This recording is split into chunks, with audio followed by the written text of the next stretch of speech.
নমস্কাৰ the news প্লাছৰ এই বিশেষ অনুষ্ঠান বিশেষলৈ মই কনক শইকীয়াই আপোনালোক সকলোকে স্বাগতম জনাইছোঁ প্ৰতিদিনেই আমাৰ অনুষ্ঠান বিশেষত একোজনকৈ বিশিষ্ট ব্যক্তিক নিমন্ত্ৰণ জনোৱা হয় আৰু একোটা বিশেষ বিষয়ৰ ওপৰত আমি কিছু সময় আলোচনা কৰোঁ আৰু আজি আমাৰ বিশেষ অতিথি হ'ল অসম চলচ্চিত্ৰ বিত্তীয় আৰু উন্নয়ন নিগমৰ অধ্যক্ষ সীমান্ত শেখৰ ডাঙৰীয়া অনুষ্ঠানৰ মাজলৈ আপোনাক প্ৰথমে স্বাগতম জনাইছোঁ ধন্যবাদ বেছি পাতনি নেমেলোঁ পাতনি মেলাৰ প্ৰয়োজনো নাই সকলোৱে চিনি পায় প্ৰতিজন অসমবাসীৰ চিনাকি এখন মুখ চিনাকি এটা নাম সংগীত চৰ্চাৰ পৰা আৰম্ভ কৰি অসম চৰকাৰৰ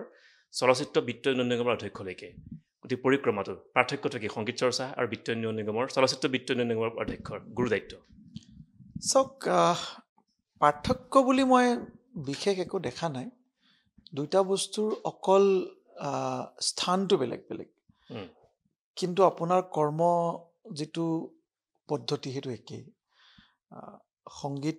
চৰ্চা মই এতিয়াও কৰি আছোঁ এনেকুৱা নহয় যে সংগীত চৰ্চা মই বাদ দিছোঁ কিন্তু হয়তো মই ফাংচনছবিলাক কৰা নাই বা কোনো ধৰণৰ অনুষ্ঠান মই কৰাৰ পৰা বিৰত আছোঁ কিন্তু তেতিয়াও ধৰক ৰাইজৰ লগত মই একেলগে থাকিবলৈ সুযোগ পাইছিলোঁ আৰু এইটো দায়িত্ব যেতিয়া মাননীয় মুখ্যমন্ত্ৰী ডাঙৰীয়াই মোক দিলে তেতিয়াও মই ৰাইজৰ লগত থাকিবলৈ সুযোগ পাইছোঁ গতিকে দুটা ক্ষেত্ৰতে ৰাইজৰ হৈ কাম কৰিবলৈ সুযোগ পাইছোঁ গতিকে এয়া নিশ্চিতভাৱে মোৰ কাৰণে খুব এটি ভাল লগা কথা হ'লেও অভিজ্ঞতা সুকীয়া অভিজ্ঞতাখিনি অলপ অলপ বেলেগ বেলেগ দুটাৰে এতিয়া ইয়াত যিটো অভিজ্ঞতা সেইটো হৈছে ফুল্লি প্ৰশাসনিক অভিজ্ঞতা গতিকে প্ৰশাসনিক অভিজ্ঞতাৰ পৰা বহুত বস্তু শিকিব পাৰি মই প্ৰতিটো মুহূৰ্তত বহুত বস্তু শিকিছোঁ শিকাৰ কাৰণে এক নতুন পৰিৱেশৰ লগত মই পৰিচয় হ'ব পাৰিছোঁ গতিকে সেই দুটা হয়তো মোৰ জীৱনৰ যিখিনি সময় বাকী আছে সেই সময়খিনিত এইটো খুব এটা খুব প্ৰয়োজনীয় সময় বুলি মই ধৰি লৈছোঁ যদিও 4টা বছৰ অতিক্ৰম কৰিলে অসম চলচ্চিত্ৰ বিত্তীয় উন্নয়ন নিগমৰ অধ্যক্ষ হিচাপে পৰিকল্পনা যথেষ্টখিনি আছিল বহুখিনি চাগে পৰিকল্পনা আপোনাৰ ইতিমধ্যে কাৰ্যকৰী হৈছে কাৰ্যকৰী হোৱাৰ ভিতৰত কি কি পৰিকল্পনা আছিলে আৰু বাকী থাকিছে কি কি চাওক মোৰ এটাই পৰিকল্পনা আছিলে যে অসম ৰাজ্যিক চলচ্চিত্ৰ বিত্তীয় উন্নয়ন নিগমৰ যিটো কাৰ্যপন্থা সেই কাৰ্যপন্থাটোক যাতে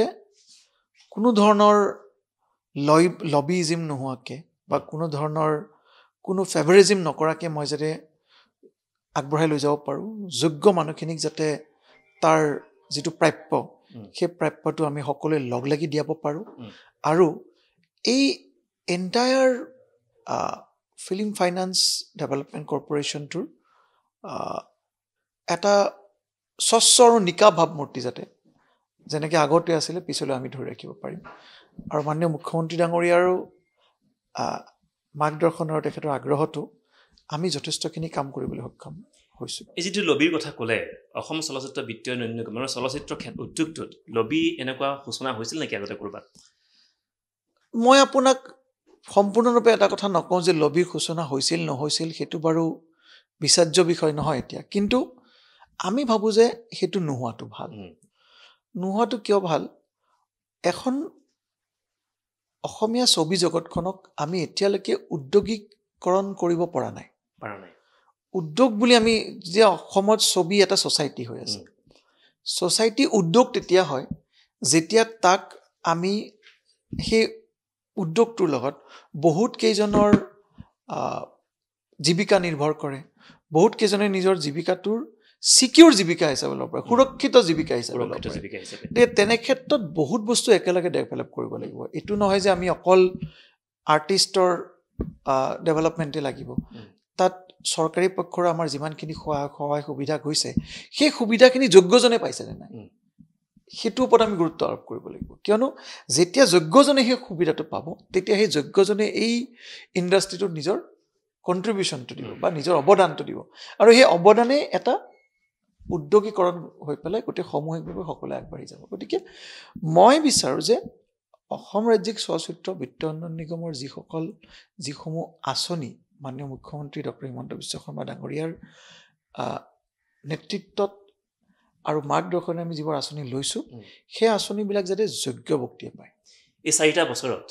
যথেষ্টখিনি অভিজ্ঞতা আপুনি সঞ্চয় কৰিলে আপুনি যিখিনি কথা ইতিমধ্যে উল্লেখ কৰিলে যে যোগ্যজনে সকলোৱে বিচাৰে যে যিখিনি আঁচনি আহে যিখিনি সুবিধা আহে যোগ্যজনে অকণো বঞ্চিত নোহোৱাকৈ পাওক আপোনাৰ এনেকুৱা অভিজ্ঞতা হৈছেনে 4 বছৰত যে যিসকল অনভিজ্ঞসকলে আপোনাক প্ৰেছাৰাইজ কৰিছে যে মই বস্তুটো পাব লাগে? একদম নিশ্চিতভাৱে হৈছে। মই এটা বস্তু সদায় কওঁ, মই বেয়া পাওঁ এই কথাটো, যেতিয়া আমি কিবা এটা আঁচনি মুকলি কৰোঁ বা এডভাৰটাইজমেণ্ট মুকলি কৰোঁ, মোলৈ বহুত কেইজনৰ ফোন আহে যে সীমান্ত মই এপ্লিকেশ্যনখন দিছোঁ, তুমি কিন্তু চাই দিবা। বহুত অভিনেতা অভিনেত্ৰীও কৰে, বহুত প্ৰযোজক পৰিচালকেও মোক ফোন কৰে, বহুত কেইজন গণ্যমান্য ব্যক্তিও মোক ফোন কৰে। এতিয়া কথাটো হৈছে মই তেখেতসকলক যথেষ্টখিনি সন্মান কৰোঁ, কিন্তু তেখেতসকলক সম্পূৰ্ণৰূপে মুখত মই না বুলি কৈ দিবলৈও টান পাওঁ। আৰু যিটো বস্তু মই কেতিয়াও কৰিবও নোখোজোঁ। গতিকে তেনে ক্ষেত্ৰত তেখেতসকলে যেতিয়া মোলৈ ফোন কৰে, তেতিয়া মই এটা কথাই ভাবোঁ যে যদি আপোনালোকে মোক ফোন কৰাতকৈ সেই বস্তুটো নিকা হোৱাৰ কাৰণে মোক যদি ফোন কৰিলেহেঁতেন, যদি মোক ক'লেহেঁতেন সীমান্ত যোগ্য মানুহজনে পাব লাগে, আমি সেইটোৱে বিচাৰোঁ। কিন্তু এইটো ক'ব নালাগে যে মই এক্টিং কৰিছোঁ কাৰণে চিনেমাখন তুমি অকণ চাই দিবা, এই মানুহজন মোৰ লগত ভাল, মোৰ লগত উঠা বহা কৰে কাৰণে তুমি অকণ চাই দিবা। বা যিসকল আমি কেতিয়াবা জুৰি দিছোঁ, জুৰিসকলকো মই সদায় এটা কথা জনাই দিওঁ যে আপোনালোকে যে জুৰি হৈছে বা চিলেকশ্যন বৰ্ডত আছে বা আপোনালোকে যে বিভিন্ন বিচাৰক হিচাপে আছে, আপোনালোকে এই কথাটো যেতিয়ালৈকে ৰিজাল্টটো ওলাই নাযায় আপোনালোকে কাকো নক'ব। তেনে ক্ষেত্ৰত বহুতবাৰ মই এনেকুৱা মুখামুখি হৈছোঁ য'ত নেকি পেপাৰতো ওলাই গৈছে কেতিয়াবা যে কোন বিচাৰক হৈছে, আৰু সেইখন যেতিয়া চিক্ৰেট পেপাৰ এখন পেপাৰত ওলাই যায় তেতিয়া তাক আমি আকৌ ৰিভাইজ কৰিবলৈ চেষ্টা কৰোঁ। কাৰণ বিচাৰকৰ বিষয়ে যদি এপ্লিকেণ্টে গমেই পায়, তে নিশ্চিতভাৱে সেই এপ্লিকেণ্টে যিকোনো সময়তে বিচাৰকক ফোন কৰি ৰাতি ক'ব পাৰে বা দিনত ক'ব পাৰে। মই সেই বস্তুটো হোৱাটো কেতিয়াও নিবিচাৰোঁ। মই বিচাৰোঁ যে প্ৰতিজন বিচাৰক এজন দায়িত্বশীল বিচাৰক হ'ব লাগে। তেখেতসকলৰ ঠিক আছে, অসম চৰকাৰে তেখেতসকলক চিলেক্ট কৰিছে বিচাৰক হ'বৰ কাৰণে, এইটো গৌৰৱৰ বিষয়। তেখেতসকলে সেই গৌৰৱৰ মুহূৰ্তখিনি এটলিষ্ট ফলাফলটো ৰিজাল্টটো আউট হোৱালৈকে যাতে ঢাকি ৰাখি পিছত কয় কোনো অসুবিধাৰ সন্মুখীন নহয়। মই সেইটো সদায় বিচাৰকসকলক আহ্বান জনাওঁ। আৰু নিকা আৰু স্বচ্ছ কৰিবৰ কাৰণে আমি বহুত বস্তুৰ ওপৰত গুৰুত্ব আৰোপ কৰিব লাগিব। এনেকুৱা কথাবিলাকত যেতিয়া আমি গুৰুত্ব আৰোপ কৰিম, যেতিয়া ফিল্ম ফাইনেন্সৰ চেয়াৰমেনেই হওক, ফিল্ম ফাইনেন্সৰ মেনেজিং ডাইৰেক্টৰেই হওক বা বিচাৰক মণ্ডলীয়ে হওক, তেখেতসকলে যাতে কোনো এপ্লিকেণ্টৰ ফোন নাহে আগে পিছে, বা বিচাৰকসকলেও যাতে কৈ নুফুৰে যে মই বিচাৰক বুলি,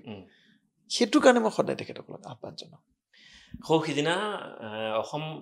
অসমীয়া চলচ্চিত্ৰৰ 90 বছৰীয়া সোণালী যাত্ৰাৰ কাৰ্যসূচী ৰূপায়ণ কৰিলে অসম চলচ্চিত্ৰ বিত্তীয় উন্নয়ন নিগমৰ সহযোগত সাংস্কৃতিক সাংবাদিক সন্থাই। 90 বছৰীয়া যিটো সোণালী যাত্ৰা, ইতিমধ্যে সকলোৱে জানে যে কি পৰিৱেশৰ পৰা অসমীয়া চলচ্চিত্ৰ কি পৰিৱেশ এতিয়া পৰ্যায় এটা পাইছেগৈ। হ'লেও আপোনাৰ নেতৃত্বত যিটো আপোনাৰ এটা বছৰ কাৰ্যকাল বৰ কম সময় নহয় আচলতে চাবলৈ গ'লে, এই সময়ছোৱাত আপোনাৰ এনেকুৱা পৰিকল্পনা আছেনে যে অসমীয়া চলচ্চিত্ৰ উদ্যোগ হোৱা নাই, উদ্যোগ নিৰ্মাণ কৰাৰ ক্ষেত্ৰত আপুনি অলপ কিছু পৰিমাণে আগবঢ়াই যাব কাম কাজি? চাওক, এতিয়া আমাৰ আজিৰ তাৰিখত যিখিনি পৰিকল্পনা আছে, অহা চাগে আপোনালোকৰ এই টেলিভিশ্যনৰ ইণ্টাৰভিউটো টেলিকাষ্ট হোৱালৈকে 20খন অসমীয়া চিনেমাই ইতিমধ্যে আমি নিবিদা দি দিছিলোঁ আৰু ফলাফলৰো ৰেডি হৈ গৈছে। হয়তো যেতিয়ালৈকে টেলিকাষ্ট হ'ব তাৰ আগত ফলাফল হৈও যাব পাৰে বা নহ'ব পাৰে, কিন্তু 20খন অসমীয়া কমাৰ্চিয়েল চিনেমাই, ভাল চিনেমাই 10 লাখ টকাকৈ ছাবচিডি এইবাৰ লাভ কৰিব।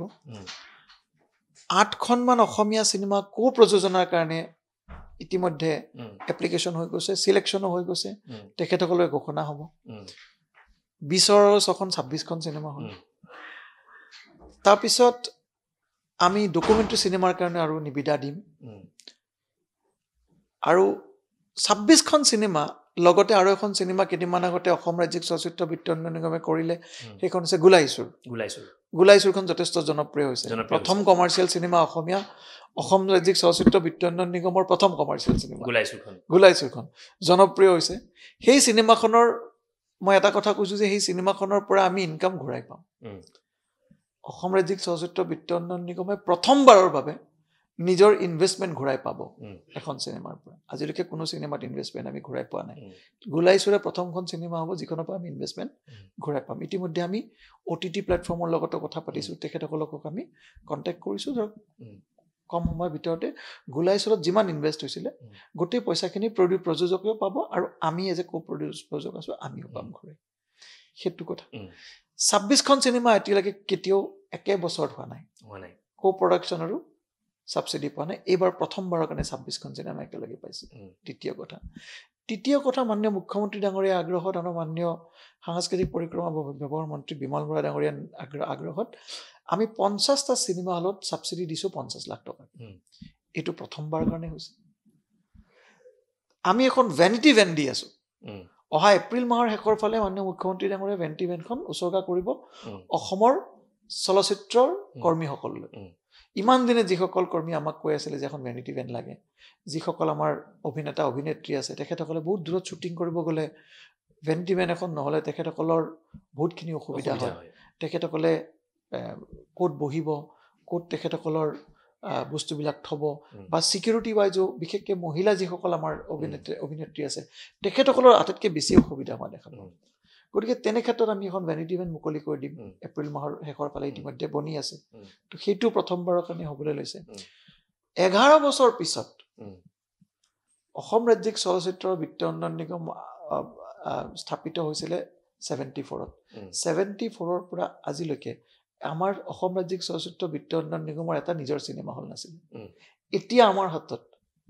এটা নিজৰ চিনেমা হল আছে চিনেমা হলটোৰ নামটো আইদেউ ছবিগৃহ সেইটো এটা মই চাগে 5টা মান আপোনাক ক'লো আৰু 6 নম্বৰ এটা হৈ আছে যে ইমান দিন এটা দীঘলীয়া ডিমাণ্ড আছিলে যে জ্যোতিপ্ৰসাদ আগৰৱালা দেৱৰ যিটো চিনেমা হল সেইটো তেজপুৰত জোনাকী চিনেমা হল সেইটো অসমৰ প্ৰথম চিনেমা হল সেই চিনেমা হলটোত আমি ইতিমধ্যে 65 লাখ টকাৰ এটা অনুদান আগতে আমি দিছিলোঁ কিন্তু 65 লাখ টকা অনুদানটো মানে সময় উপযোগী হৈছিল যদিও কিন্তু সাম্যকভাৱে তাতকৈ বেছি পইচাৰ প্ৰয়োজন হ'ল গতিকে আমি সেই বস্তুটো হল্ড কৰি আমি আৰু মানে ফাণ্ডৰ কাৰণে মাননীয় মুখ্যমন্ত্ৰী ডাঙৰীয়া ওচৰত আগ্ৰহ প্ৰকাশ কৰিছিলোঁ তেখেতে ক'লে যে তুমি কথা পাতা গোটেইবিলাকৰ লগত আৰু তাতকৈ ডাঙৰ কথা যে জ্যোতিপ্ৰসাদ আগৰৱালাৰ সেই চিনেমা হলটো এতিয়াও গভৰ্ণমেণ্টৰ হাতত নাই সেইটো প্ৰাইভেট প্ৰপাৰ্টি হৈ আছে প্ৰাইভেট প্ৰপাৰ্টি এটাত আমি দিওঁ বুলি দিব নোৱাৰোঁ আমি কথা পাতিব লাগে গতিকে সেই কথা বাৰ্তাখিনি আমি আগবঢ়াইছোঁ ইতিমধ্যে সীমান্ত প্ৰতিমা আগৰৱালা দেৱ আছে আৰু তেখেতৰ ভাতৃ আছে দুজনৰ লগত আমি কথা পাতি এখন এমঅইউৰ কাৰণে ইতিমধ্যে আগবাঢ়িছোঁ অতি সোনকালে সেই এমঅইউখন হোৱাৰ লগে লগে আমি জোনাকী চিনেমা হলটো মাননীয় মুখ্যমন্ত্ৰী ডাঙৰীয়াই অসমবাসীক উৎসৰ্গা দিব অসমবাসীৰ চলচ্চিত্ৰপ্ৰেমী ৰাইজক জোনাকী চিনেমা হলটো তেখেতে উন্মোচন কৰিব আৰু আমি ভাবিম যে জ্যোতিপ্ৰসাদ আগৰৱালা দেৱৰ যি কীৰ্তি সেই কীৰ্তিৰ আমি এক ধুনীয়াকৈ আমি তাক সংৰক্ষণ কৰিব পাৰিম আৰু বিভিন্ন পদক্ষেপ আমি গ্ৰহণ কৰিব পাৰিম গতিকে সেইটো এটা পৰিকল্পনা আছে আৰু আটাইতকৈ ডাঙৰ পৰিকল্পনা এটা আছে সেইটো হৈছে ডিজিটেল প্লেটফৰ্মৰ ওপৰত ইতিমধ্যে মাননীয় মুখ্যমন্ত্ৰী ডাঙৰীয়াই বহুদিনীয়া ডিমাণ্ড যি কৈছিলে যে আমাক এটা OTT প্লেটফৰ্ম লাগে সেইটো অলৰেডি তেখেতে এইবাৰ বাজেট অধিৱেশনত এনাউন্স কৰিলে যে এটা OTT প্লেটফৰ্ম হ'বলৈ গৈ আছে OTT প্লেটফৰ্ম হোৱাৰ লগে লগে যিসকলে চিনেমা বনাইছিলে সেইসকলৰ চিনেমা তাত আৰ্কাইভ হৈ যাব এইটো আচলতে OTT নহয় এইটো অকল OTTয়ে নহয় এইটো হ'ব এটা অসমৰ ষ্টেট ডিজিটেল আৰ্কাইভ আৰু এই ডিজিটেল আৰ্কাইভটোৱে এক দীঘলীয়া সংৰক্ষণৰ ব্যৱস্থা কৰিব যিসকল ছবি আছে পুৰণা ছবি হওক নতুন ছবি হওক আৰু যিসকলে ছবি বনাব তেখেতসকলৰ কাৰণে এটা ডিজিটেল আৰ্কাইভ হিচাপে ইয়াক ব্যৱহাৰ কৰা হ'ব আৰু এটা ইম্পৰ্টেণ্ট আছে ডিজিটেল ডিষ্ট্ৰিবিউশ্যনৰ ওপৰত সেইটো হৈছে অসমীয়া চিনেমা যাতে আমি অসমৰ চিনেমা হলত ফ্ৰী অফ কষ্ট ডিষ্ট্ৰিবিউশ্যন কৰিব পাৰোঁ য'ত ডিষ্ট্ৰিবিউটৰে যাতে প্ৰযোজকে যাতে তাত পইচা দিব নালাগে সেইটো আমি ব্যৱস্থা কৰি আছোঁ আৰু শেষত এটা কথাই কওঁ যে ইমান দিনে অসম ৰাজ্যিক চলচ্চিত্ৰ বিত্ত উন্নয়ন নিগমে ছবিৰ বিতৰণৰ কাম আৰম্ভ কৰা নাছিলে কিন্তু আমি এই বছৰৰ পৰা ছবিৰ বিতৰণৰ কাম আৰম্ভ কৰিছোঁ মই অসমীয়া ছবিৰ প্ৰতিজন প্ৰযোজকক ক'ব বিচাৰিছোঁ আপোনালোকে ব্যক্তিগত বিতৰকৰ ওচৰত যোৱাতকৈ আমাৰ ওচৰত আহক আমি আপোনালোকক 5%ত বিতৰণ কৰি দিম য'ত নেকি ব্যক্তিগতজনে আপোনাক 10%ত দিব আৰু যেতিয়া আমি ইনভলভ হৈ থাকিম তেতিয়া আপোনালোকক সহায় কৰিবলৈ যথেষ্টখিনি আমাৰ হাতত অৱকাশ থাকিব আমাৰ হাতত সুবিধা থাকিব আৰু প্ৰথমবাৰৰ বাবে অসম ৰাজ্যিক চলচ্চিত্ৰ বিত্ত উন্নয়ন নিগমে বিতৰকৰ ব্যৱস্থা কৰিছে বিতৰক হিচাপে নিজকে প্ৰতিস্থাপিত কৰিবলৈ লৈছে ইতিমধ্যে 5খন ছবি আমি বিতৰণ কৰিলোঁ আৰু গোটেই 5খন ছবিৰে এটা খুব ভাল ৰিজাল্ট আহিছে আপুনি বিতৰকৰ ব্যৱস্থাটোলৈ যাম, কিন্তু তাৰ আগতে আপুনি কিছু ডিজিটেলাইজেশ্যনৰ কথাটো কৈছে, যিসমূহ পুৰণা ছবি আমাৰ মাজত ইতিমধ্যে হৈ গৈছে, আমাৰ নতুন প্ৰজন্মই যিসমূহ ছবি উপভোগ কৰিবলৈ পৰা নাই, সুযোগ লাভ কৰা নাই, সেই ছবিসমূহ সংৰক্ষণৰ লগতে ডিজিটেলাইজেশ্যনৰ কিবা ব্যৱস্থা পৰিকল্পনা লৈছে নেকি? নিশ্চয়, সেই ছবিবিলাক আমি ইতিমধ্যে ডিজিটেলাইজেশ্যনৰ কাৰণে নেশ্যনেল ফিল্ম আৰ্কাইভৰ লগত কথা পাতি আমি তালৈ ইতিমধ্যে প্ৰথম যিকেইখন ছবিৰ এটা সংখ্যা আমি তেখেতসকলে প্ৰেৰণ কৰিছোঁ। এতিয়া তাৰ পিছত বাকীখিনি ছবিও ধৰক এইটো মাহৰ ভিতৰত পুনেলৈ গৈ পাব। পুনেত নেশ্যনেল ফিল্ম আৰ্কাইভ, যিটো এটা গভমেণ্টৰ ডাঙৰ অৰ্গেনাইজেশ্যন, তেখেতসকলে এই চিনেমাসমূহ ডিজিটেলাইজ কৰিব আৰু ডিজিটেলাইজ কৰি অহাৰ পিছত আমি নেক্সট ষ্টেপ ল'ম, সেই চিনেমাবিলাক আমি আপগ্ৰেড কৰিম, মানে কালাৰ কাৰেকশ্যনছ কৰা হ'ব নতুনকৈ, ক'ৰবাত যদি বেয়া হৈছিলে সেইবোৰ ঠিক কৰা হ'ব। গতিকে তেতিয়া সেই ছবিবিলাক আমি প্ৰদৰ্শনৰ কাৰণে দিব পাৰিম। গতিকে পুৰণা ছবি এখনো আজিৰ তাৰিখত আৰ্টিফিচিয়েল ইণ্টেলিজেঞ্চৰ সহায়েৰে আমি নতুন ছবিলৈ পৰিৱৰ্তিত কৰিব পাৰিম। আমি সেইটোৰ ওপৰত এতিয়া কাম কৰি আছোঁ। এইটো প্ৰক্ৰিয়াটো কিমান দিন হ'ব চাগৈ? সাধাৰণতে 3.5 মাহৰ পৰা 4 মাহ সময় লাগিব বুলি আমাক জনাইছে ডিজিটেলাইজেশ্যন। ডিজিটেলৰ পিছত আমি যেতিয়া তাক আমি কাৰেকশ্যনছ কৰিম, সেইটো কাৰণে আৰু অলপ সময় আমাক লাগিব। এনেকৈ আশা কৰিব পাৰিম যে সীমান্ত শেখৰৰ কাৰ্যকালতে এই গোটেই যিখিনি আমাৰ পুৰণা ছবি, জনপ্ৰিয় ছবি, সেই ছবিসমূহ আমাৰ নতুন প্ৰজন্মই উপভোগ কৰিব পাৰিব। মই যিমান কেইদিন আৰু মোৰ বাকী আছে, সেই দিনৰ ভিতৰতে মই এইখিনি কামো কৰিবলৈ হয়। এতিয়া আহিলে বিতৰণৰ কথাটো, আপুনি মই নুসুধাকৈ যথেষ্টখিনি বিতৰণৰ কথাটো ক'লে। বিতৰণৰ ক্ষেত্ৰত দেখা যায় যে মধ্যভোগী বুলি ক'ব লাগিব, থাৰ্ড পাৰ্টি এটা যথেষ্ট পৰিমাণৰ পইচা প্ৰযোজকৰ ফালৰ পৰা সংগ্ৰহ কৰি লৈ যায়। এই ক্ষেত্ৰত অসম চলচ্চিত্ৰ বিত্তনি নিগমে কি ব্যৱস্থা লৈছে যে এই মধ্যভোগী হাতৰ পৰা প্ৰডাকশ্যন ছিষ্টেমটো সম্পূৰ্ণ উপকৃত হ'ব? মই এই বস্তুটো আপুনি সুধিছে কাৰণে মই বুজাই দিম যে ছবি এখনৰ প্ৰযোজক আৰু ছবিগৃহৰ মালিক আৰু ছবি এখন প্ৰযোজক, এই দুটাই আমাৰ কাৰণে খুব অবিচ্ছেদ্য অংশ ফিল্ম ইণ্ডাষ্ট্ৰীৰ কাৰণে, যদি আমি তাক উদ্যোগীকৰণ কৰিব বিচাৰিছোঁ। গতিকে যদি ফিল্মৰ প্ৰযোজক আৰু ছবিগৃহৰ মালিকৰ মাজত যদি কাজিয়াৰ সূত্ৰপাত হয়, তেতিয়াহ'লে কেতিয়াও সেইটো ভাল কথা নহ'ব। যেনেকৈ মই চিম্পলি কৈছোঁ যে প্ৰযোজকজনক যদি আমি ধৰি লওঁ যে তেওঁ সোণৰ অলংকাৰ এটা বিকিব বিচাৰিছে, তেওঁ সোণৰ অলংকাৰ এটা বনাইছে, তেওঁ এজন অলংকাৰ বনোৱা শিল্পকৰ্মী ধৰি ল'লোঁ যে, আৰু এখন দোকান আছে, শ্ব'ৰুম আছে, যি শ্ব'ৰুমখনৰ এজন মালিক আছে। এতিয়া যদি অলংকাৰটো সেই ৰাইজক বিকিব লাগে বা গ্ৰাহকক বিকিব লাগে, তেতিয়াহ'লে সেই অলংকাৰ দোকানখনত তাক আপুনি দিব লাগিব। কিন্তু যদি অলংকাৰ দোকানজনৰ লগতে মই কাজিয়া কৰি লওঁ, তেতিয়াহ'লে সেই দোকানীজনে মোক ক'বনে যে আপুনি মোৰ তাত বিকিব পাৰিব বুলি? নিশ্চিতভাৱে বিকিব নিদিব। তেতিয়া লোকচান কাৰ হ'ব? দুইজনৰে লোকচান। এজনৰ লোকচান নহয়, অলংকাৰৰ বনোৱাজনৰো লোকচান হ'ব আৰু বিকাজনৰো লোকচান হ'ব। আৰু এই কাজিয়াৰ সূত্ৰপাতটো কোনে কৰে? এই কাজিয়াৰ সূত্ৰপাতটো কৰাই মেক্সিমাম, মই সকলোকে বুলি কোৱা নাই, কিছুমান বিতৰকে, যি বিতৰকে সেই অলংকাৰটো লৈ গৈ সেই দোকানখনত থ'ব, সেই বিতৰকজনে আচলতে দুইজনৰ মাজত কাজিয়া লগাই দিয়ে নিজৰ ব্যক্তিগত লাভালাভৰ কাৰণে। অসমীয়া ছবিৰ ক্ষেত্ৰতো সেইটোৱে হৈ আছে যে মাজৰ যিজন মধ্যভোগী, সেই মধ্যভোগীজনে আপোনাৰ প্ৰযোজকৰ পৰা 10% লৈ যায়। আৰু 10% কিয় নিয়ে? কাৰণ ছবিখন তাৰ পৰা আনি ছবিগৃহত দি দিব, যিটো কাম ছবিগৃহত বা প্ৰযোজকজনে নিজেও কৰিব পাৰে। বা যদি তেখেতে তেনেকৈ নকৰে, তেতিয়া অসম ৰাজ্যিক চলচ্চিত্ৰ বিত্তনি নিগম ওচৰলৈ হওক, আমি কৰি দিম। এতিয়া সেই 10%টোৰ না তেখেতে প্ৰযোজকজনক কিবা পোষ্টাৰ প্ৰিণ্টিং কৰি দিয়ে, না প্ৰযোজকজনৰ হৈ কিবা বেলেগ কাম কৰি দিয়ে, না প্ৰযোজকজনৰ সেই ডিজিটেল বস্তুখিনি ট্ৰান্সপৰ্টে কৰি দিয়ে। কাৰণ ডিজিটেল বস্তুটো ডিজিটেলি ক্লাউডৰ দ্বাৰা গুচি যায়, আজিকালি ছাৰ্ভাৰৰ দ্বাৰা গুচি যায়, ডাউনলোড এণ্ড আপলোড হয়। গতিকে ফিজিকেলিতো একো বস্তু দিব লগা নাই। আগতে ফিজিকেলি সেই ছবিৰ ডাঙৰ ডাঙৰ ৰিলবোৰ লৈ গৈছিলে, সেইকাৰণে বিতৰকে 10% ৰাখিছিলে। আজিৰ তাৰিখত বিতৰকক কিয় 10% দিব লাগে? মই যেতিয়া এই প্ৰশ্নটোৰ উত্তৰ বিচাৰিলোঁ, তেতিয়া 2-3জন প্ৰযোজকো মই কৈ আছোঁ, আজি মই নাম ক'বলৈ বেয়া পাইছোঁ, 2-3জন খুব ডাঙৰ প্ৰযোজকে আহি পেলাই কৈছিলে নাই, আমাক 10%ত আমি ঠিক আছোঁ। তেখেতসকলে আচলতে ভয়ো খাইছিল, কিজানি বিতৰকজনে আমাৰ বিতৰণ নকৰোঁ বুলি কৈ দিয়ে যদি। চ' এইটো এটা টাইপ অফ এটা মধ্যভোগীৰ যিটো চিন্তা, এই চিন্তাটো আমি নাইকিয়া কৰিব লাগিব। অসমীয়া ছবি উদ্যোগীকৰণ কৰিবলৈ হ'লে প্ৰযোজক আৰু চিনেমা গৃহৰ মালিক এটা হ'ব লাগিব। বিতৰকজনৰ কোনো ইয়াত দৰকাৰ নাই। বিতৰকজনৰ কোনো দৰকাৰ নাই। আপোনালোকে ডিষ্ট্ৰিবিউটৰটোক গুৰুত্ব নিদিব। মই প্ৰতিজন প্ৰযোজক যদি ডিষ্ট্ৰিবিউটৰক আপোনালোকে ইমান গুৰুত্ব দিবলৈ আছে তেতিয়াহ'লে আপোনালোকে নিজেও চিনেমা হলৰ মালিকৰ লগত এবাৰ কথা পাতক কিন্তু মই সদায় এই বস্তুটোকে সলভ কৰিব বিচাৰি আছোঁ চাওক সকলোৰে কাৰণে কাম কৰিব লাগিব আমি এনেকুৱা কৰিব নালাগে যে চিনেমা হলৰ মালিকসকল যিসকল আছে তেখেতসকল আজি তাৰিখত আমাৰ কাৰণে খুব ডাঙৰ কণ্ট্ৰিবিউশ্যন দিছে নিজৰ পকেটৰ পৰা 1.5 কোটি 2 কোটি টকা লগাই তেখেতসকলে চিনেমা হল খুলিছে নিজৰ প্ৰফিটৰ কাৰণে খুলিছে গতিকে তেনে ক্ষেত্ৰত তেখেতসকলৰ এক ফিল্ম ইণ্ডাষ্ট্ৰীৰ অবিচ্ছেদ্য অংগ বুলি আমি ধৰিব লাগিব যিটো চাৰ্ভাৰ ব্যৱস্থা বাহিৰৰ যিসমূহ প্ৰতিষ্ঠানে যিবোৰ চাৰ্ভাৰৰ যোগেদি যদি সমগ্ৰ প্ৰক্ৰিয়া নিয়ন্ত্ৰণ হয় এনেকুৱা কৰিব পাৰি নেকি যে অসমতে তেনেকুৱা ব্যৱস্থা হওক চাওক সেইটো বহুত টান বস্তু নহয় যে চাৰ্ভাৰ বস্তুটো বিৰাট টান এনেকুৱা নহয় কিন্তু তাৰপিছত তাক চাৰ্ভাৰ মেইনটেইন কৰাটো বহুত টান গতিকে আমি সেইটোৰ ওপৰত এতিয়া কাম কৰিবলৈ আৰম্ভ কৰিছোঁ আমাৰ হাতত ফ্ৰান্সৰ এটা কোম্পানীৰ লগত আমাৰ কথা বাৰ্তা চলি আছে যদি সম্ভৱ হয় তেতিয়াহ'লে নিশ্চিতভাৱে এই নতুন ছবিগৃহবিলাকত আমি এনেকুৱা এটা চাৰ্ভাৰ দিবলৈ সক্ষম হ'ম যি চাৰ্ভাৰটোত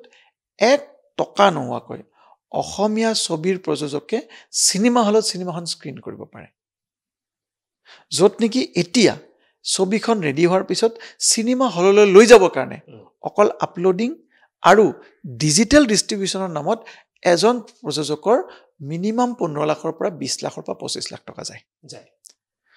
তাৰমানে চিনেমাখন যদি আপুনি 1 কোটি টকাত বনালে আৰু এনাদাৰ আপোনাক 15 লাখ টকা চিনেমা হললৈ পোৱাবলৈ লাগি যাব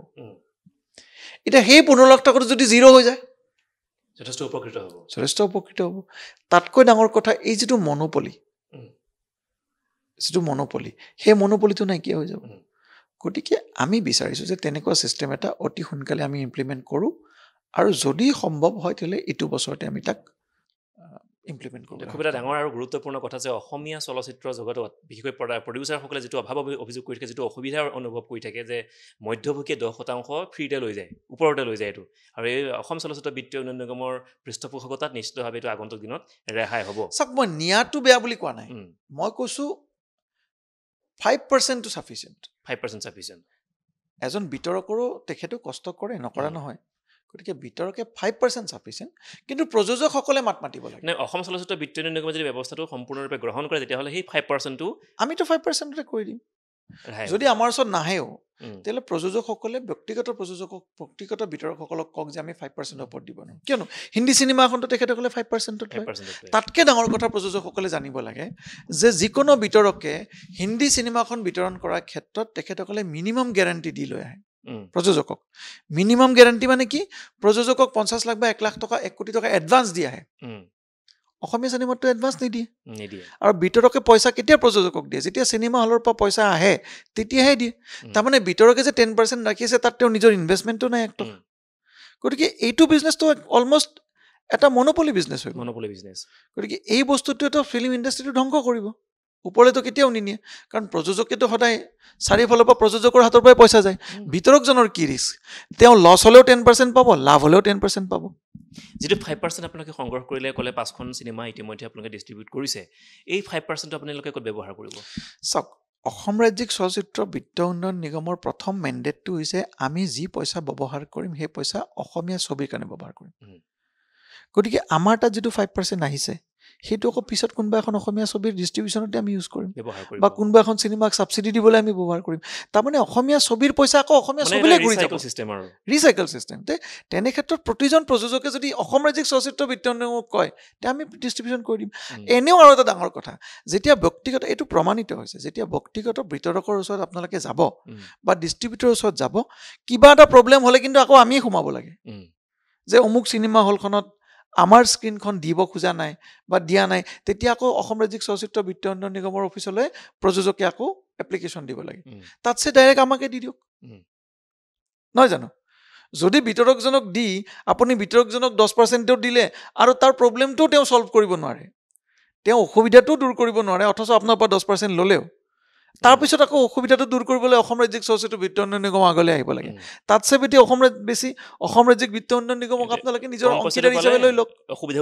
অসুবিধাও দূৰ হ'ল আমি আপোনালোকৰ লগতো থাকিলোঁ আমাৰো লাভ হ'ল আপোনালোকৰো লাভ হ'ল মই সেইটোৱে ক'ব বিচাৰোঁ ইয়াৰ লগতে আৰু এটা বিষয় অন্তৰ্ভুক্ত হৈ আছে যে সাধাৰণতে ছবি সকলোৱে প্ৰতিজন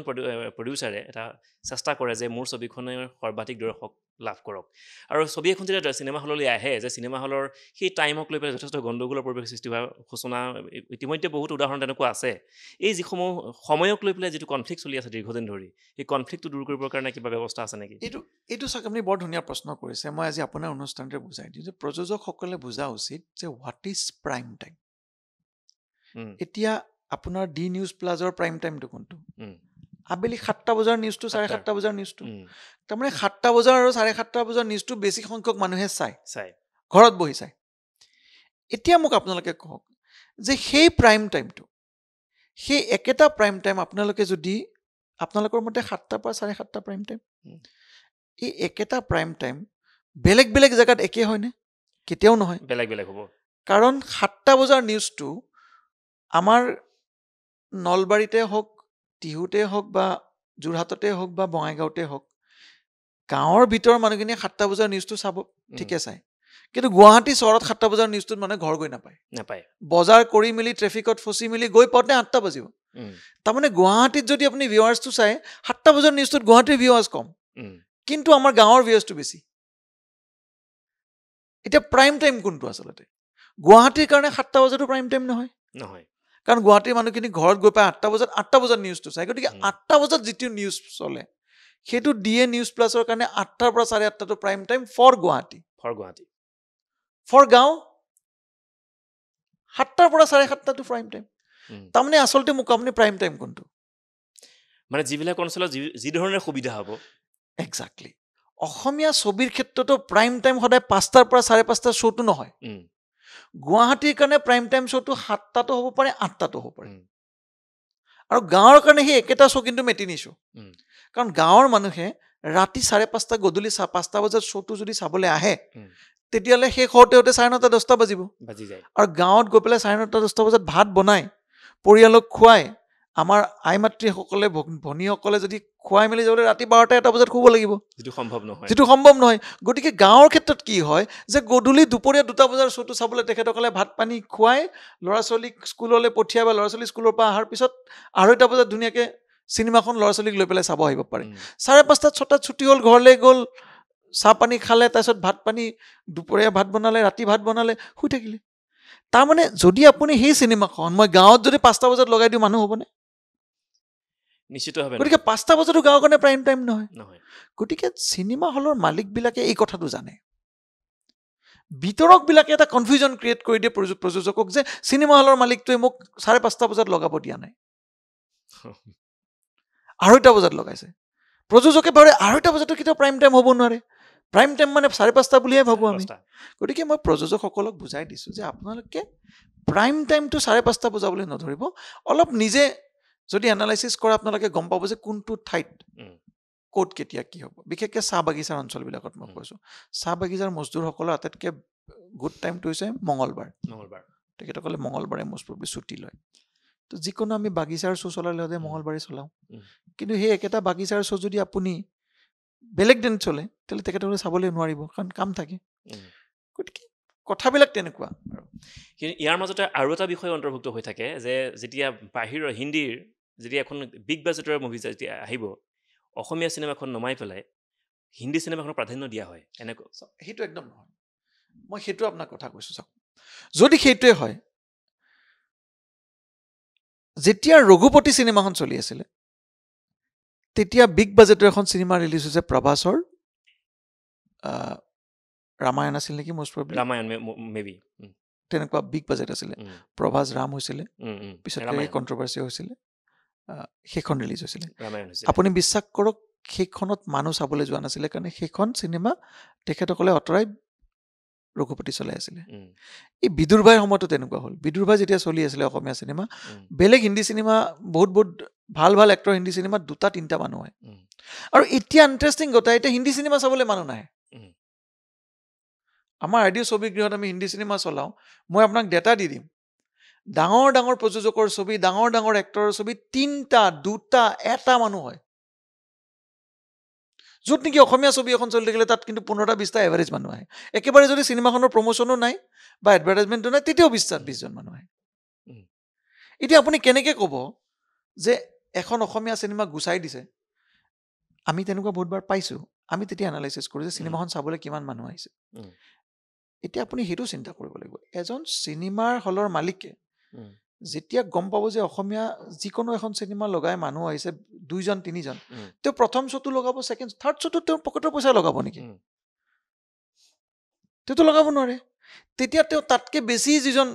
য'ত মানুহ পাইছে সেইখন চিনেমা লগাবলৈ বাধ্য হৈ যায়। গতিকে আমি সেই ক্ষেত্ৰত বুজিব লাগিব। গতিকে প্ৰযোজকসকলে অসমীয়া চিনেমা বনাওঁতেও, বিশেষকৈ পৰিচালকসকলক মই ক'ব বিচাৰিছোঁ, এতিয়া ধৰক বহুত কেইজন ভাল ভাল পৰিচালক ইতিমধ্যে আহি গৈছে, তেখেতসকলে জানে চিনেমা বনাওঁতে এটা বস্তু চাব লাগে যে পৰিচালকজনে কি বনাই ভাল পায় সেইটো ডাঙৰ কথা নহয়,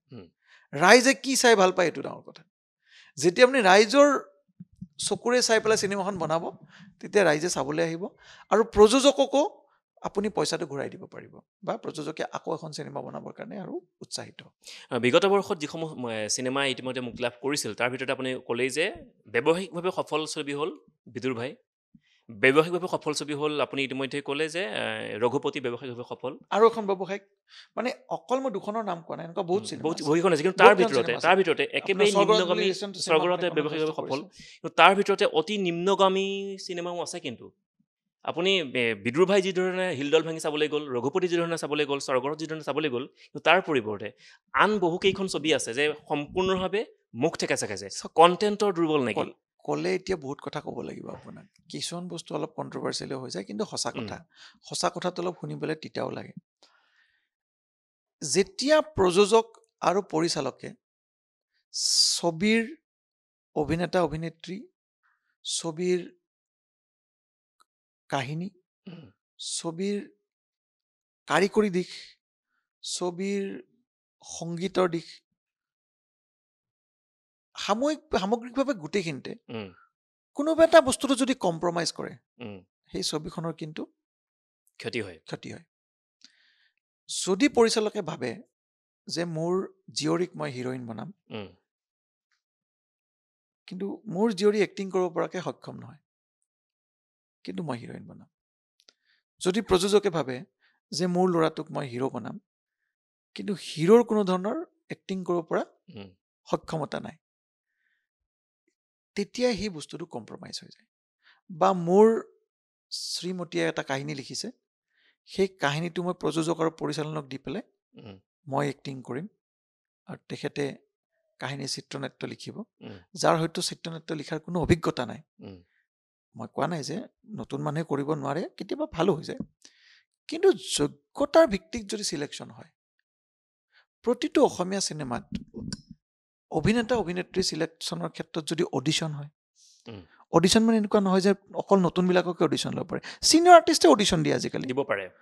কাৰণ অডিশ্যন মানে এনেকুৱা নহয় যে মই সেই কেৰেক্টাৰটোৰ লগত মই মেটচ হৈছোঁ নে নাই। অডিশ্যন মানে তোমাৰ বা আপোনাৰ এক্টিং স্কিলৰ তাত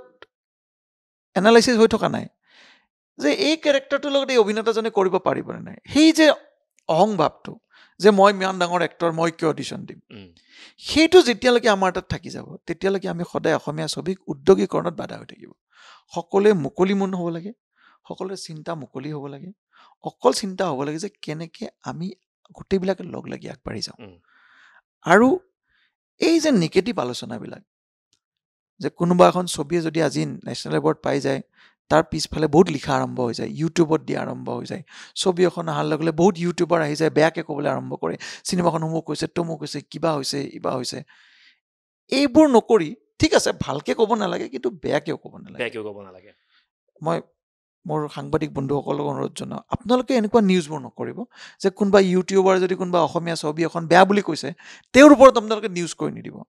আল্টিমেটলি আপোনালোকে তেওঁক প্ৰমোট কৰিলে বা তেওঁক আপোনালোকে উৎসাহিত কৰিলে, আৰু অসমীয়া ছবিৰ সেই প্ৰযোজক পৰিচালক কেইজনক আপোনালোকে কোনোবা ক্ষেত্ৰত কিন্তু আপোনালোকে এলাগী কৰিলে। গতিকে মই আশা কৰোঁ যে আজিৰ তাৰিখত সংবাদ মাধ্যমৰ এক জোৰদাৰ ভূমিকা লাগিব অসমীয়া ছবি জগতক ইণ্ডাষ্ট্ৰী বনাবৰ কাৰণে। নিশ্চিতভাৱে লাগিব। মই আৰু চিনেমা জগতৰে আৰু এটা প্ৰসংগৰে আমি আজি এই চিনেমা প্ৰসংগটো অন্ত পৰিলে, আমি বেলেগ এটা প্ৰসংগলৈ তাৰ পাছত যাম। চলচ্চিত্ৰ গৃহৰ যিটো সংখ্যা ক'লে, আপোনাৰ কাৰ্যকালত কিমানটা চলচ্চিত্ৰৰ সংখ্যা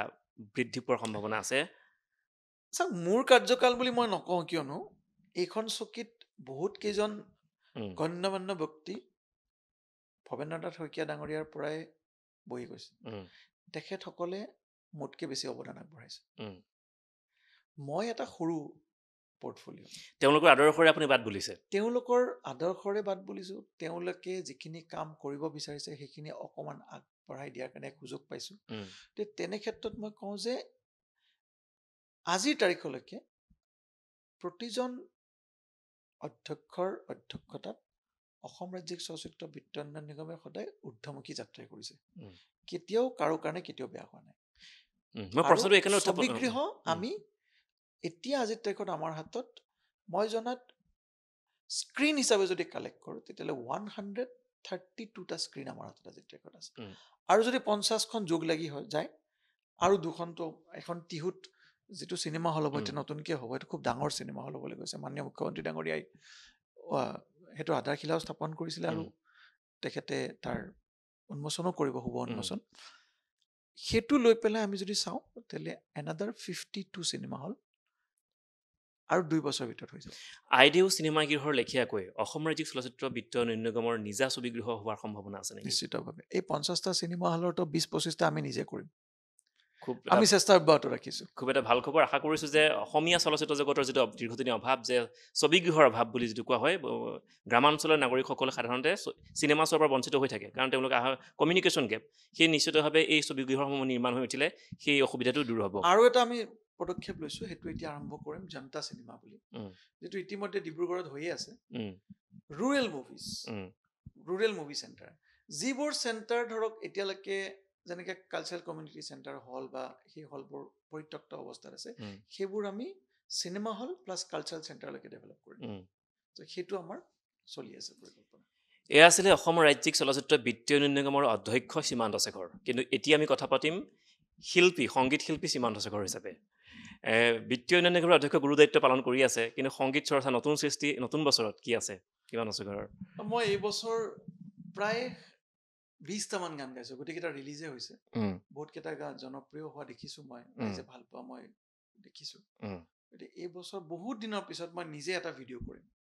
মই নিজে পৰিচালনা কৰিম ভিডিঅ'টো আৰু মই নিজে এক্টিং কৰিম বুলি ভাবিছোঁ বহুত দিন মই এক্টিং কৰা নাই 5 বছৰমান মই কৰা গানটো কেনেকুৱা গানটো খুব ৰোমান্টিক গান মই এতিয়া গাই নিদিওঁ আপোনাক বাট যেতিয়া ওলাব নিশ্চয় মই ডিএ নিউজ প্লাছক ফাৰ্ষ্ট ইণ্টাৰভিউ দিম যেতিয়া গানটো ওলাব ধন্যবাদ আমি আশা কৰিম যে আমাৰ ডা নিউজ প্লাছৰ সমূহ দৰ্শকে সীমান্ত শেখৰৰ যিটো আহিবলগীয়া নতুন গান নিজে পৰিচালনা কৰিব নিজে অভিনয় কৰিব সেই গানটো আমি নিশ্চিতভাৱে প্ৰথমেই আমি দৰ্শকসকলক আমি জনাবলৈ চেষ্টা কৰিম কিন্তু তাৰ মাজতে মই কওঁ যে বিহু আহি আছে প্ৰতিজন শিল্পীয়ে বিহুক লৈ বিশেষ পৰিকল্পনা থাকে আৰু আপুনি যিহেতু এগৰাকী অধ্যক্ষৰ উপৰিও আপুনি এজন ঊৰ্ধত আপুনি শিল্পী আপোনাৰ পৰিকল্পনা কেনেকুৱা বহাগ বিহুক লৈ পেলাই বিহুক লৈ পৰিকল্পনা বহুত গধুৰ প্ৰথম পৰিকল্পনা হৈছে বিহুত এবাৰ মই মেক্সিমাম বিহুতলীত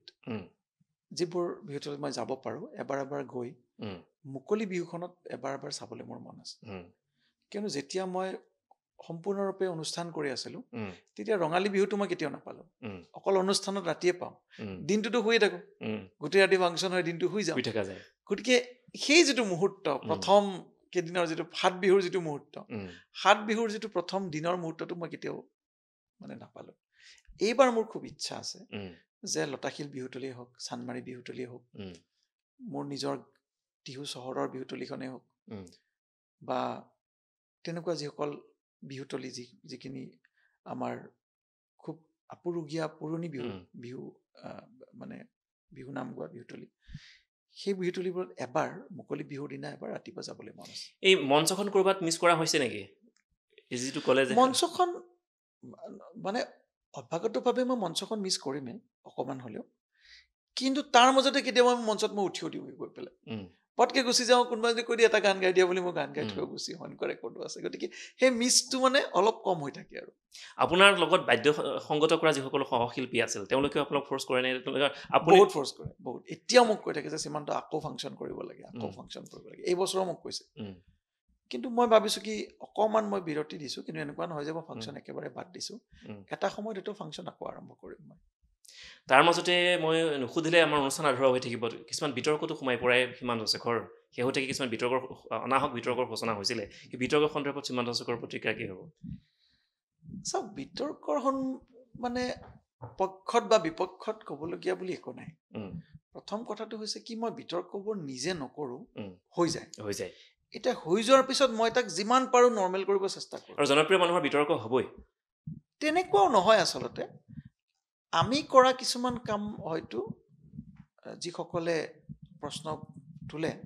তেখেতসকলে কিছুমানে হয়তো এই কামবিলাক হয়তো তেখেতসকলে নাভাবে যে শুদ্ধ হৈছে বুলি। গতিকে স্বাভাৱিকতে বাক স্বাধীনতা আছে, গতিকে তেখেতসকলে কয়, কিন্তু তাত মোৰ ক'বলগীয়া একো নাই। বিশেষকৈ সমালোচনা হ'লে সমালোচনাটো কেনেকৈ ধনাত্মক দিশলৈ লৈ যাব পাৰি বা কেনেকৈ নাইকিয়া কৰিব পাৰি তাক লৈ মই চেষ্টা অব্যাহত ৰাখোঁ। কিন্তু কেতিয়াবা সমালোচনাটোৰ এটা নিগেটিভ ক্ষেত্ৰত গুচি যায়, মানে এবিউচিভ হৈ যায়। ছ'চিয়েল মিডিয়াত আমি দেখোঁ যে বহুতে হয়তো অশ্ৰাব্য গালি গালাজ ব্যৱহাৰ কৰে। তো তেনে ক্ষেত্ৰত সেই বিশেষ ব্যক্তিবিলাকৰ পৰা মই আঁতৰি থকাটোৱে যথেষ্ট জ্ঞানী চিন্তা বুলি ভাবোঁ। কিয়নো কোনোবাই যদি আপোনাক গালি দিছে, তাৰ বিনিময়ত আপুনিও তেওঁৰ সেই বা অশ্ৰাব্য গালি গালাজ কৰিছে, তেওঁৰ মানসিক অৱস্থাটোলৈকে আপুনি নিজকে লৈ গৈ যদি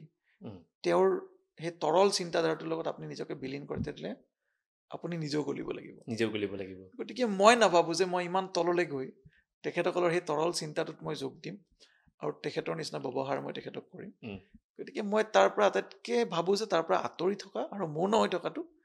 খুবেই যথেষ্ট দৰকাৰী নিজৰ শান্তিৰ কাৰণে যথেষ্ট গুৰুত্বপূৰ্ণ কথা। নিজৰ শান্তি আৰু উন্নতি দুটাৰ কাৰণে। এই সামাজিক মাধ্যমৰ যিবোৰ ক্ৰিয়া প্ৰতিক্ৰিয়া, সেই ক্ৰিয়া প্ৰতিক্ৰিয়াসমূহে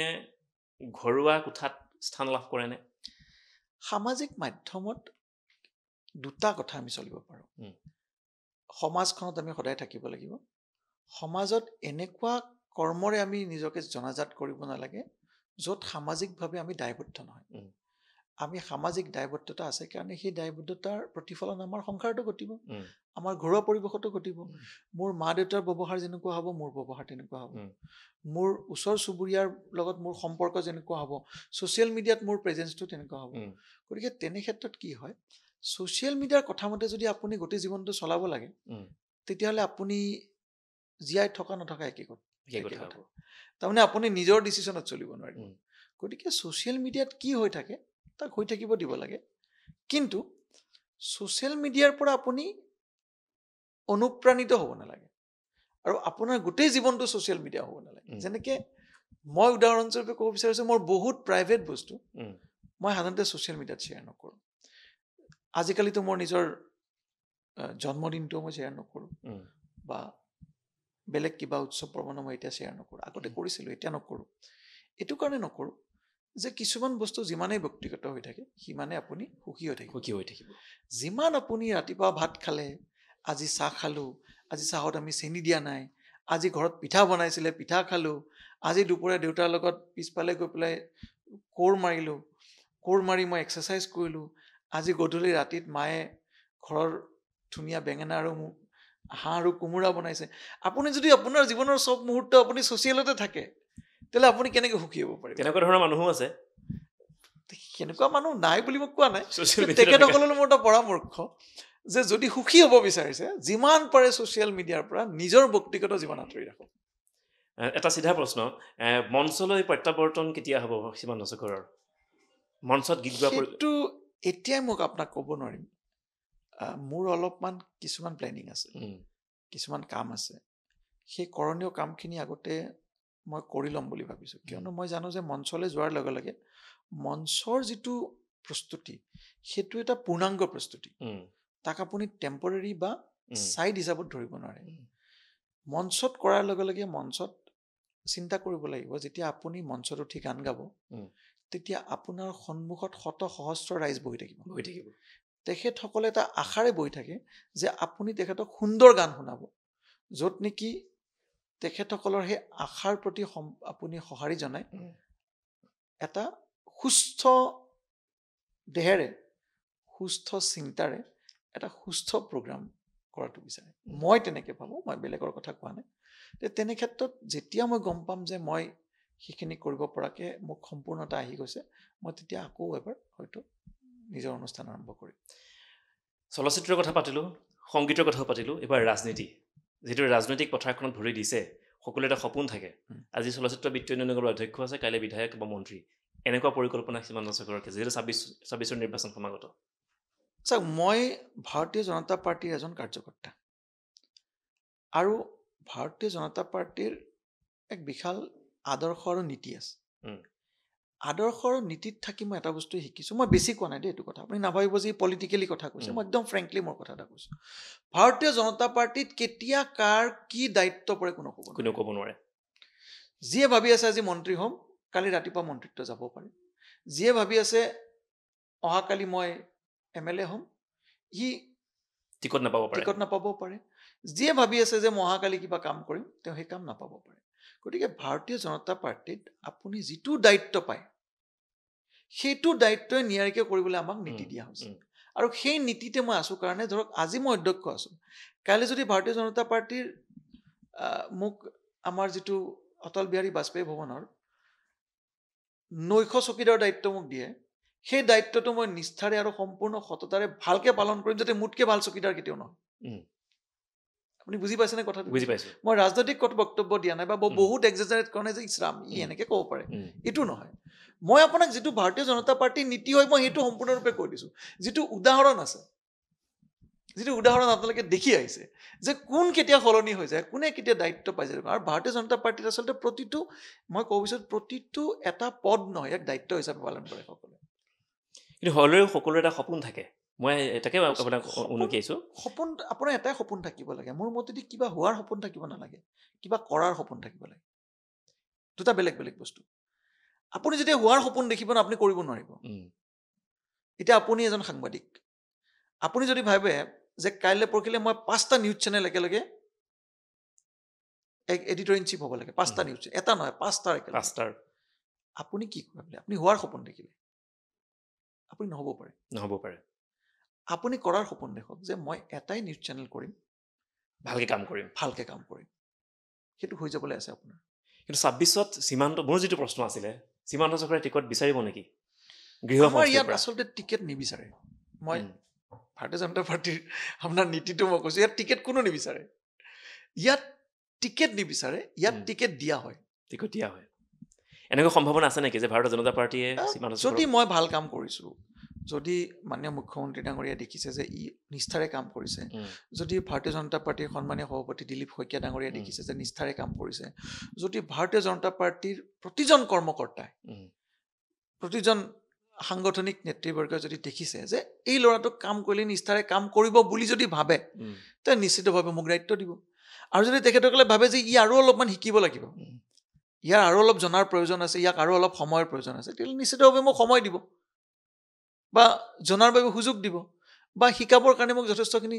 বেলেগ বেলেগ সুযোগ দিব। গতিকে মই বস্তুটো তেনেকৈ ভাবোঁ, মই প্ৰেক্টিকেলি বস্তুটো ভাবিছোঁ। চাওক, আপুনি যেতিয়াই কিবা এটা বস্তু এক্সপেক্ট কৰিব আৰু সেইটো আপুনি নাপাব,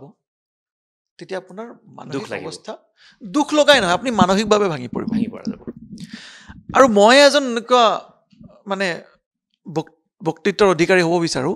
যি মানসিকভাৱে ভাঙাৰ আগতে গম পায় যে মনটো কেনেকৈ ষ্ট্ৰং কৰিব লাগে। মানে এই মুহূৰ্তত সীমান্ত চক্ৰৰ মানসিকভাৱে বহুত সবল আৰু নিশ্চিতভাৱে মই সবল। কিন্তু যিমানখিনি সমালোচনা হৈ গ'ল ইতিমধ্যে, সিমানখিনি সমালোচনাত কাণ নেপেলোৱা। মই আপোনাক ক'লোৱে, মই সমালোচনাটো কেতিয়াও মোৰ মনৰ ভিতৰলৈ সোমাব নিদিওঁ। দুটা সমালোচনা মই চাওঁ, যে ইতিবাচক আৰু নেতিবাচক। ইতিবাচক সমালোচনাটো নেতিবাচক সমালোচনা আপুনি প্ৰথম এনালাইচিছ কৰিব পাৰিব লাগিব।